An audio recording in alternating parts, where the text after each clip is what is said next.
स्थानिक वाटाड्याविना केवळ गुगल नकाशाच्या आधारे ट्रेकिंगसाठी निघालेले दोन युवक रविवारी माणिकगडावर खोल दरीत अडकले। पनवेलच्या खांदा कॉलनीचे ओंकार अनिल उपरे वय 25 व नवी मुंबईतील कामोठ्याचा मिहीर वय 30 या दोघांची सुदैवाने वाशिवली येथील स्थानिक गड मार्गदर्शक शिवाजी देशमुख यांच्या मदतीने जवळपास 4 तासांच्या प्रयत्नानंतर सुखरूप सुटका करण्यात आली। रविवारी सकाळी 8 वाजता सवणे गावातून या दोघांनी माणिकगडावर चढाईस सुरुवात केली।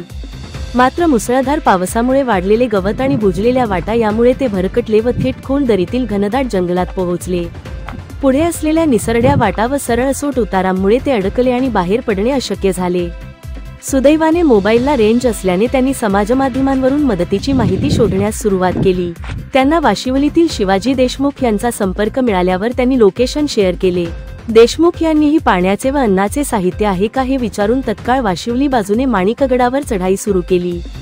पावसामुळे संपर्कात अडथळे येत असतानाही गडाची नेमकी माहिती आणि अनुभवाच्या जोरावर शिवाजी देशमुख यांनी सवणेच्या दिशेने खोल दरीतील जंगलात वाट काढून 4 तासांच्या अथक प्रयत्नांतून त्या दोघांपर्यंत पोहोचले।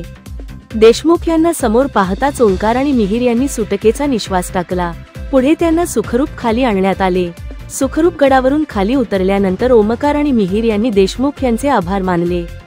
हा प्रसंग थरारक असला तरी स्थानिक वाटाड्याचा अनुभव किती मोलाचा असतो हे यातून पुन्हा स्पष्ट झाले। जनोदयकरिता मनोज कळमकर, खालापूर।